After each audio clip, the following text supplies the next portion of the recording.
Hello friends, this is Pranav Priyadarshi और आप हैं प्रियदर्शी ऑनलाइन क्लासेस में। गाइज, आज के सीखने सिखाने की प्रक्रिया में आपका हार्दिक हार्दिक स्वागत करते हैं। और जैसा कि आप लोग देख रहे होंगे बोर्ड में, आज हमारा ये पॉलिटिकल साइंस का टॉपिक शुरू होने वाला है, यानी कि इंडियन कॉन्स्टिट्यूशंस का भाग 1 आज हम लोग चर्चा करने वाले हैं। और भाग 1 में हम लोग देखेंगे अपने ही देश के बारे में कि क्या सही है, कौन सा नाम उचित है, कौन सा नाम गलत है। तो चलिए आज हम लोग देखते हैं। यहाँ पर आपको बोर्ड में नज़र आ रहा होगा, मैंने लिख रखा है यहाँ पर भारत और इसके सापेक्ष में लिख रखा है भारतीय, यानी भारत के जो लोग हैं रहने वाले उनको क्या कहेंगे, हम लोग भारतीय कहेंगे। चलो ये तो सही है। इंडिया यहाँ लिखा हुआ है और इंग्लिश में हमने इंडियन लिख रखा है, ये भी सही है। परंतु आप नीचे जब देखोगे थर्ड में तो यहाँ हिंदुस्तान लिखा हुआ है, हिंदुस्तानी लिखा हुआ है यहाँ पर, जो कि हमारा गलत है। अब ये गलत क्यों है? अब यहाँ पर बात ये आता है कि ये गलत क्यों है और हम लोग कहाँ ऐसा है जो हम लोग हिंदुस्तान शब्द को नहीं लिख सकते हैं। लिखना तो दूर की बात, हम लोग बोल भी नहीं सकते हैं, क्योंकि हिंदुस्तान नामक कोई भी देश हमारे रिकॉर्ड में नहीं है। वो बोल चाल के भाषा में हम लोग प्रयोग करते हैं, परंतु वो हमारा रिकॉर्ड में नहीं है। भारतीय लिख रहे हैं या इंडियन लिख रहे हैं या भारत लिख रहे हैं या इंडिया लिख रहे हैं, तो इसका कहीं ना कहीं तो रिकॉर्ड होगा। तो चलिए हम लोग चर्चा करते हैं इसी के बारे में कि आप जब नेशनलिटी की जब बात आती है, जब नागरिकता की बात आती है, तो हम लोग हिंदी में अगर लिखते हैं तो हम लोग लिखते हैं भारतीय, और इंग्लिश में लिखते हैं हम लोग तो लिखते हैं इंडियन। आप किसी भी फॉर्म में उठाकर ले लो, आप जब भी फॉर्म फिलअप करोगे, गवर्नमेंट सेक्टर का हो या प्राइवेट सेक्टर का हो, जब आपकी नागरिकता जब पूछेगा तो हम लोग लिखते हैं भारतीय या इंडियन। अब गाइस यहाँ पर ध्यान देना, हिंदुस्तान को आखिर हम लोग क्यों नहीं लिख सकते? हिंदुस्तान ये एक मतलब एक तरफा एक हमारा ये शब्द को डिनोट करता है, जिसको हम लोग को प्रयोग करने के लिए इस पर जब संविधान सभा में जब पहली बार जब बहस हो रही थी तो ये बात आया था कि हम लोग हिंदुस्तान भी लिख सकते हैं, परंतु इसका कटाक्ष किया गया था संविधान सभा में और बोला गया था हिंदुस्तान शब्द एक तरफा डिनोट करता है, इसलिए हम लोग इसको प्रयोग नहीं कर सकते हैं। अंग्रेज इंडिया के नाम से ज़्यादा जानते थे और हमारा भारत का जो प्राचीन नाम था वो भारत के नाम से ही जानते थे। ये हम लोगों के लिए ज़्यादा उचित रहा कि हम लोग भारत शब्द का ही इंडियन कॉन्स्टिट्यूशंस में लिखे। अब गाइस यहाँ पर बात ये आता है कि जब हम लोग भारत शब्द का जिक्र कर रहे हैं, इंडिया शब्द का जिक्र कर रहे हैं, तो इंडियन कॉन्स्टिट्यूशंस के कौन से आर्टिकल्स में लिखा हुआ है? ये हमारे पास है भारतीय संविधान का एक प्रतिरूप है, छोटा में है ये। इसी से मैं एक संदर्भ के तौर पर आपको बताने के लिए आया हूँ, तो आप लोग ध्यान देना गाइस। इसमें आप लोग देखिए इंडियन कॉन्स्टिट्यूशंस का भाग 1 की जब हम लोग चर्चा करेंगे तो उसका जो सबसे पहला आर्टिकल्स है वो ये बोलता है, इंडियन कॉन्स्टिट्यूशंस का भारतीय संविधान का जो पहला आर्टिकल है, पहला अनुच्छेद है, वो इस बात को जिक्र करता है, India that is Bharat shall be a union of a state. क्या बोल रहा है? अगर हम लोग हिंदी में इसको ट्रांसलेट करेंगे तो क्या हो जाएगा? भारत अर्थात इंडिया, भारत वो है जिसको हम लोग इंडिया भी बोलते हैं, राज्यों का संघ होगा। क्या होगा? राज्यों का संघ होगा। यानी कि जितने भी हमारे अभी वर्तमान में जितने हमारे 28-29 राज्य जितने भी हैं और केंद्र शासित जितने भी हैं, उनको सबको जोड़कर एक हमारा बनता है कितना? यूनियन ऑफ स्टेट, यानी कि राज्यों का एक संघ है। भारत हमारा क्या है? राज्यों का एक संघ है, ये हमारा आर्टिकल फर्स्ट कहता है। और इसी बात से जिक्र होता है कि इंडिया और भारत का ही जिक्र है, बाकी किसी भी हिंदुस्तान शब्द का, आर्यवर्त शब्द का, इन सारे जितने भी शब्द हैं उनका किसी भी प्रकार का कोई भी जिक्र इंडियन कॉन्स्टिट्यूशंस में नहीं। इसलिए जब हम लोग नागरिकता की जब बात करते हैं तो हम लोग या तो भारतीय लिखते हैं या फिर इंडियन लिखते हैं। यही दो शब्दों से हम लोग अपने आप को नागरिक प्रस्तुत करते हैं।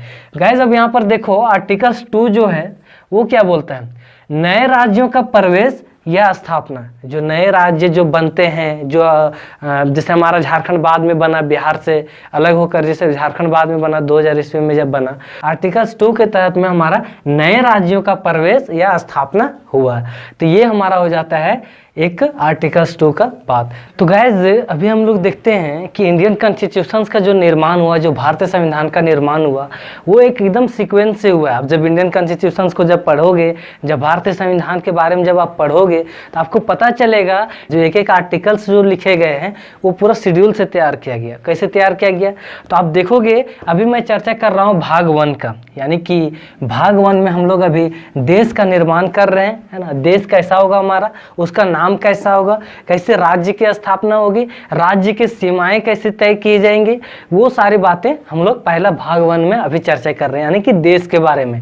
पहला हम लोग परिचय दे रहे हैं कि देश हमारा कैसा होगा, नाम क्या होगा। तो आप लोग यहाँ पर ध्यान दो। उसके बाद जब हम लोग भाग 2 की जब चर्चा करेंगे तो भाग 2 में आपका नागरिकता है, यानी कि सिटीजनशिप्स की जो हम लोग बात करते हैं, उसी में आपका एनआरसी जो हमारा है उसके बारे में भी आएगा वीडियो, तो वो नेक्स्ट वीडियो में रहेगा आपके बीच में। उसके बाद जब भाग 3 की जब हम लोग बात करेंगे तो उसमें मौलिक अधिकार, यानी कि एक देश हम लोग निर्माण कर लिए, देश का सीमाना फिक्स कर दिए, उसका नामकरण कर लिए हम लोग, और उसके बाद उसमें निहित नागरिकों के बारे में चर्चा कर ली कि कौन नागरिक हो सकते हैं, कौन नागरिक नहीं हो सकते। अब जो नागरिक हैं उनके लिए मौलिक अधिकार क्या होंगे, उनके जीने के लिए सबसे मुख्य अधिकार क्या होंगे, उसके बारे में जिक्र करेंगे। इसी तरह से आपको पूरा शेड्यूल से मिलेगा, पूरा इंडियन कॉन्स्टिट्यूशन पूरा शेड्यूल से मिलेगा कि कैसे कैसे निर्माण किया गया है। हर आर्टिकल्स को बहुत सोच समझ के आगे पीछे रखा गया है। अब गाइस यहाँ पर अभी मैं तो खैर उसके बारे में अलग से वीडियो लाऊंगा, परंतु आप यहाँ पर आप ध्यान दो। अभी मैंने चर्चा किया आर्टिकल्स 1 के बारे में और आर्टिकल्स 2 के बारे में, जिसमें हमने जिक्र किया कि नए राज्यों का प्रवेश या स्थापना करने का जो नियम कानून है वो हमारा इसमें है। संसद के विधि के द्वारा जो वो नियमें और शर्तें को जो लागू करते हैं, जो नियम और शर्तें जो हैं उनके बीच में, वो नियमों के आधार पर वो नए राज्यों की स्थापना और प्रवेश करते हैं। अब गाइस यहाँ पर देखो आर्टिकल 3 है आपके बीच में, नए राज्यों का निर्माण और वर्तमान राज्यों के क्षेत्रों, सीमाओं या नामों में परिवर्तन। अब यहाँ पर ध्यान देना, मैंने भी क्या बताया कि पहले हमने देश का निर्माण किया, राज्यों का प्रवेश और स्थापना का जिक्र किया, अब नए राज्यों का निर्माण और वर्तमान राज्यों का क्षेत्र, जो राज्य जो हमारे बनेंगे उनके क्षेत्र कितने होंगे, सीमा यानी कि बॉर्डर लाइन कितना तक जाएगा उसका, और नामकरण क्या होंगे इसके बारे में, ये राज्यों के बारे में जिक्र करता है। आर्टिकल 3 हमारा राज्यों के बारे में जिक्र करता है। अब आर्टिकल 4 है हमारा, जो आपको नजर आ रहा होगा, इसमें आप देखिए यहाँ पर लिखा हुआ है, पहली अनुसूची और चौथी अनुसूची के संशोधन तथा अनुपूरक, अनुसांगिक और परिणामिक विषयों का अनुबंधन करने के लिए अनुच्छेद 2 और 3 के अधीन बनाई गई विधियां।